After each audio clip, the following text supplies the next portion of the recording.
Bulchiinsa magaalaa Adaamaatti jarmayaaleen dargaggootaa dhaadannoo naannoo keenya balfa irraa sammuu keenya jibba irraa haa qulqulleessinu jedhuun jala bultii ayyaana masqalaatti qaamolee hawaasaa garaagaraa hirmaachisuun dirree masqalaa qulqulleessaniiti jiru. Duula qulqullinaa kanarratti abbootii amantaa, hooggantoota magaalichaa, qaamolee hawaasaa fi keessummoonni biroon argamaniiti jiru. Ayyaanni masqalaa ayyaanota gurguddoo hordoftoota amantaa kiristaanaa biratti kabajaman keessaa tokkodha. Duula qulqullina dirree masqalaa kanarratti keessummaa kabajaa ta'uun kan argaman eebbifamoo Abuna Gorgoriyoos duree Phaaphaasii biyya lallaba Shawaa Bahaa qaamolee hawaasaa fi hordoftoota amantaa garaagaraa duulan dirree masqalaa qulqulleessan galateeffatanii ayyaanni masqalaa ayyaana uummataa, ayyaana tokkummaa, nageenyaa fi ifaati jechuun ayyaanichi nagaan akka kabajamuuf hawwii gaarii qaban ibsataniiti jiru. የከተማውን ህብረተሰብ ቀስቅሳችሁ አዳራይታችሁ ሽማግሌዎችንም እናቶችንም ወጣቶችንም ሁሉ አዳራይታችሁ ይህንን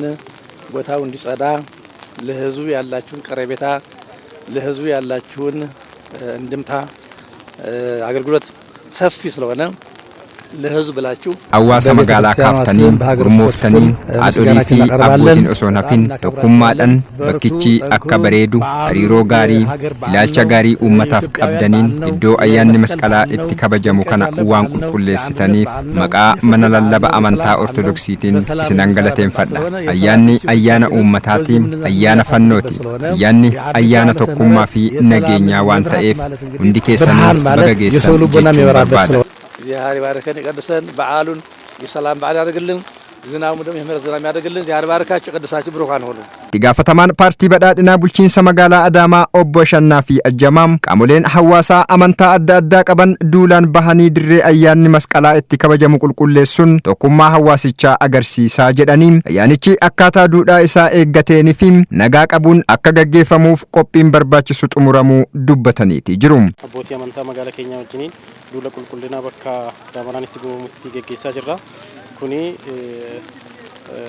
hawaasti magaalaa Adaamaa keessa jiraatu amantaan utuu waliin qoodiin waliin jiraachuu isaa agarsiisuudhaaf abbootii amantaa ortodoksii wajjin ta'uudhaan bakka kana qulqulleessaa jira.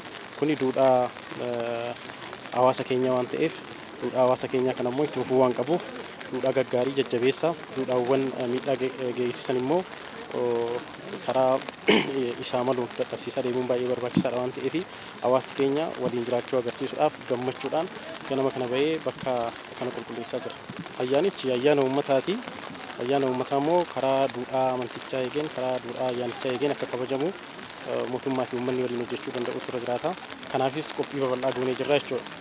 Mariiwwan adda addaa sadarkaa adda addaatti gaggeessaa jirra. Hawaasa bal'aa wajjin marii gaggeessineerra, abbootii amantaa wajjiniin, jaarsolii biyyaa wajjiniin, dargaggeessa wajjin, dubartoota wajjiniin marii babal'aa gaggeessaa turre.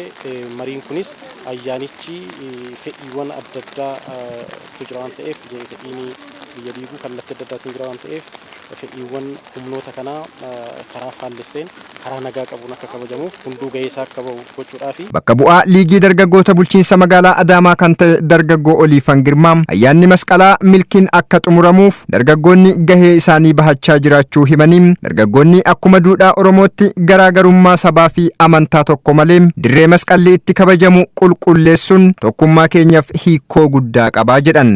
Guyyaa har'aa kana ayyaana masqalaa sababeeffachuudhaan dargaggoonni jarmiyaaleen dargaggoota bulchiinsa magaalaa Adaamaa dhaadannoo naannoo keenya balfarraa sammuu keenya jibbarraa ni qulqulleessina jedhuun ayyaanichaaf milkiitiif akka milkaa'uuf naannoo dirree masqalaa kana qulqulleessanii jiru.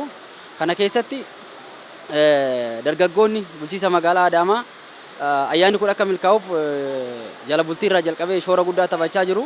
Keessattuu sabaaf sablammiin dargaggoonni magaalaa Adaamaa kana keessa jiraatan uummanni hawaasni magaalaa kana keessa jiraatan akka duudhaa aadaa Oromummaatti Oromoon hammataa waan ta'eef obboloota isaa sabaaf sablammii magaalaa kana keessa jiran hunda isaa hammatee yoo agartan har'a guyyaa har'aa kana kan argaman dargaggeessi guutuun hordoftoota amantaa ortodoksii qofa osoo hin taane hordoftoonni amantaa musliimaa amantaa garaagaraa hordofan guutuun isaanii naannoo kanarratti argamanii balfa naannoo kana kaasuudhaan naannoo kana qulqulleessanii jiru jechuudha. Kun jechuun maal agarsiisa? Tokkummaa keenya agarsiisa. Qaamoleen hawaasaa garaagaraa duula qulqullinaa kanarratti hirmaatanis amantii garaagaraa qabaannus bifa kanaan wal cinaa dhaabbannee ayyaanota keenya waliin kabajuun obbolummaa fi tokkummaa keenya agarsiisaa jechuun miira gaarii isaanitti dhagahame ibsataniiti jiru. Ani kanan dhufee waldaa tokkichummaa irratti maqaan koo Maggaabii Jabeessaa Sorseen jedhama.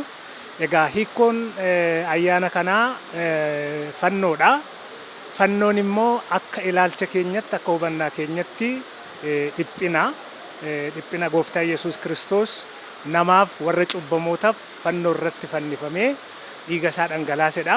Kunis immoo kan ta'e namoonni cubbuutiin Waaqayyo irraa fagaachuu isaarraan kan ka'e namni waliinis waliigaltee waan dhabeef gooftaa Yesuus Kiristoos fannoo irratti fannisamee dhiiga isaatiin namoota warra Waaqa wajjin wal lolan Waaqatti araarsee namoota warra walii wal lolanis immoo nama walitti araarsee nagaa buusee jechuudha. Innaa hiikkoon fannoo kanaa maal inni jennee nagaadha. Kanan dhufe waldaa Makaana Yesuus naannoo Gandaara yookiin ganda Duwwaa Shanirraadha. Har'a kan iddoo kanatti walitti qabamne istaadiyeemii kana qulqulleessinee ayyaana masqalaa fi bareechuudha. Amantoota kiristaanaa hundumaa fi baga ayyaana kanaan isin ga'e jechuun hin barbaada. Kanan dhufe mana amantaa Qaaliyooti asitti argamnee wal wajjin ayyaana kana kabajuun keenya faayidaa hedduu qaba, bu'aa hedduus qaba. Tokkoffaa wal jaalachuu keenya, wal kabajuu keenya, tokko ta'uu keenya ibsa.